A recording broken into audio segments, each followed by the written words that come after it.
Hi guys, अगर आपको future continuous tense आता है तो भी गाइस आप इस वीडियो को ज़रूर देखें, क्योंकि गाइस ये एक ऐसा टेंस है जिसे 99% इंडियन टीचर्स गलत तरीके से पढ़ा रहे हैं। सिर्फ वे टीचर जो यूके या फिर यूएसए के हैं वे ही टीचर्स इसको सही तरीके से पढ़ा रहे हैं।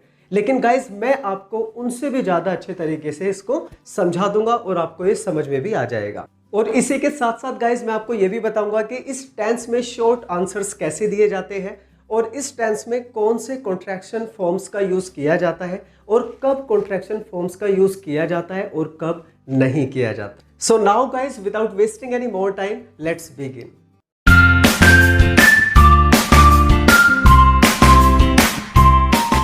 Welcome back to my channel Bittu's Amazing Classes. For the new faces, this is Bittu back again with an amazing video on English.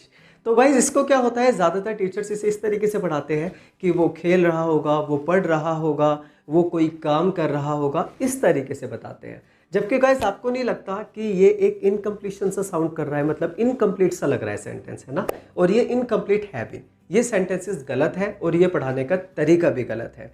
क्योंकि guys we use future continuous tense to say that something will be going on at a certain time in the future, कि कोई चीज़ future में आने वाले समय में एक निश्चित समय पर हो रही होगी या कोई इंसान कुछ कर रहा होगा जब हम फ्यूचर कंटिन्यूअस टेंस का यूज़ करते हैं। इसमें गाइस टाइम जरूर होता है, जैसे कि मैं यार 4 बजे तो मैं पढ़ रहा हूँगा, 6 बजे तो मैं खेल रहा हूँगा, तो उसमें टाइम जरूर होता है, जैसे कि नेक्स्ट मंथ या फिर कल सुबह मैं टीवी देख रहा हूँ, तो इस तरीके से इसमें टाइम होता है। और अगर गाइज इसमें टाइम नहीं होता तो वो टाइम ना अंडरस्टूड रहता है। जैसे कि गाइज मान लो मेरे फ्रेंड्स मुझसे कहते हैं कि यार 6 बजे हम कहीं चल रहे हैं, मतलब कहीं भी घूमने जाना सोच रहे हैं वे, और फिर मैं कहता हूँ यार 6 बजे तो नहीं, यार 6 बजे तो मैं कोई काम कर रहा हूँगा। तो देखो मैंने क्या बोला, मैं 6 बजे कोई काम कर रहा हूँगा, तो यहाँ पे एक कंप्लीशन वाली फीलिंग आ रही है, मतलब सेंटेंस कंप्लीट सा लग रहा है। अगर ये टाइम नहीं होता तो ये अधूरा सा लगता।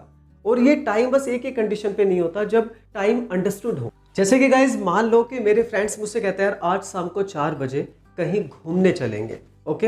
अब मैं उनसे कहता हूँ नहीं यार, और वे मुझसे कहते हैं क्यों बे, उस टाइम तू क्या कर रहा होगा। अब मैं कहता हूँ मैं पढ़ रहा हूँगा। अब देखो उसमें टाइम नहीं आया, लेकिन यहाँ पर टाइम अंडरस्टूड है, क्योंकि सामने वाला 4 बजे की बात कर रहा है, तो ये 4 बजे पहले ही इसका मेंशन हो चुका कि हम 4 बजे की बात कर रहे हैं। तो ऐसे कंडीशन में ही यहाँ पर टाइम नहीं आता इस तरह के सेंटेंसेस में, वरना गाइज इनमें टाइम जरूर आता है या फिर वो टाइम अंडरस्टूड रहता है, जैसे मैंने आपको ये वाला सेंटेंस बताया। तो गाइज ये कुछ मोस्ट कॉमन टाइम एक्सप्रेशंस हैं जिनका हम यूज करते हैं फ्यूचर कंटिन्यूअस टेंस के सेंटेंसेस में। तो गाइज इस टेंस की पहचान होती है ये दोनों।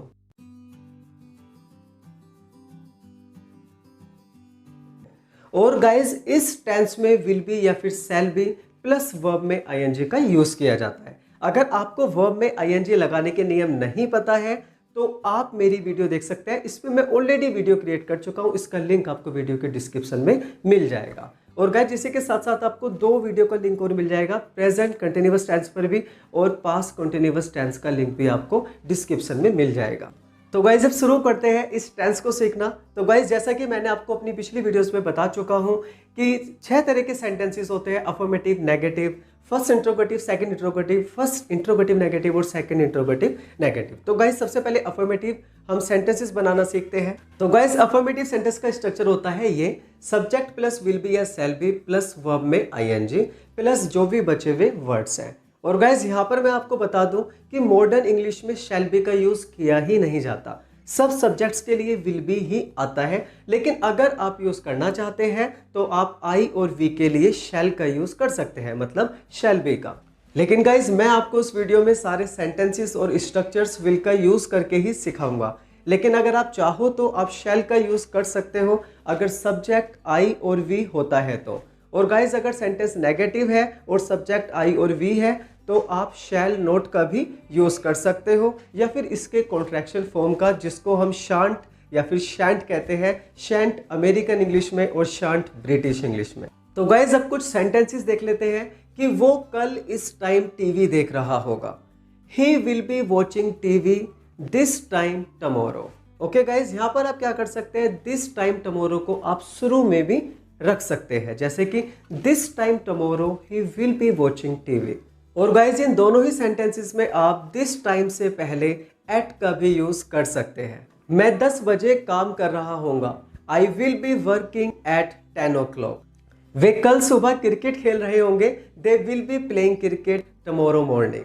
हम तुम्हारा इस चौराहे पर इंतजार कर रहे होंगे, we will be waiting for you at this crossing. Manoj अगले हफ्ते एग्जाम की तैयारी कर रहा होगा, Manoj will be preparing for the examination next week.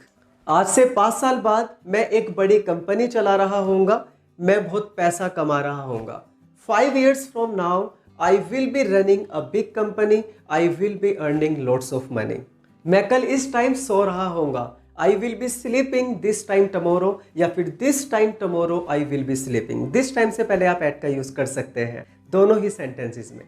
तो गाइज अब मैं आपको इन सेंटेंसेस में यूज होने वाले कॉन्ट्रैक्शन फॉर्म्स के बारे में बता देता हूँ।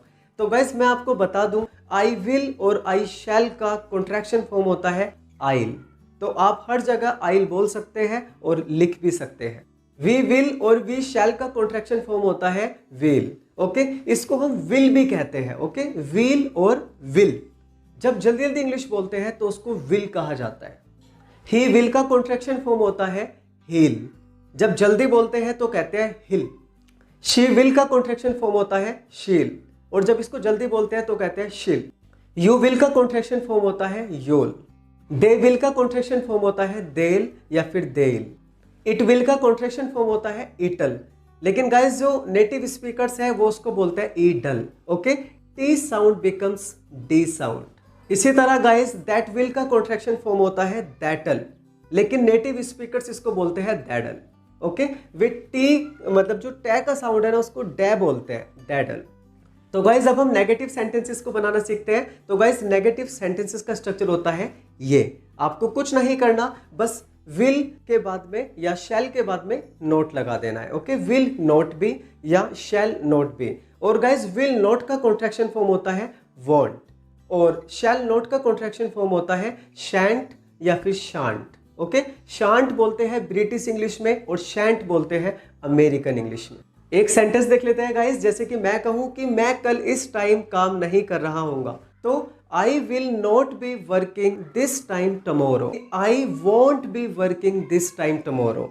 अब सीखते हैं गाइस फर्स्ट इंट्रोगेटिव सेंटेंसेस को बनाना, जिनको हम यस नो क्वेश्चंस भी कहते हैं। तो गाइस इसका स्ट्रक्चर होगा ये। Okay, will plus subject plus be plus verb में आईएनजी प्लस बचे हुए वर्ड्स।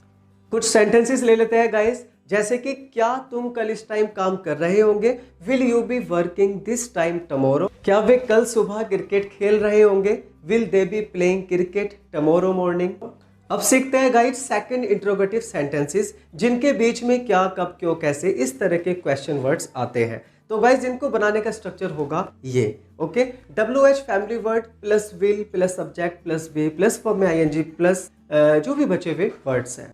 कुछ सेंटेंसेस ले लेते हैं, जैसे कि तुम कल इस टाइम क्या कर रहे होंगे, what will you be doing this time tomorrow.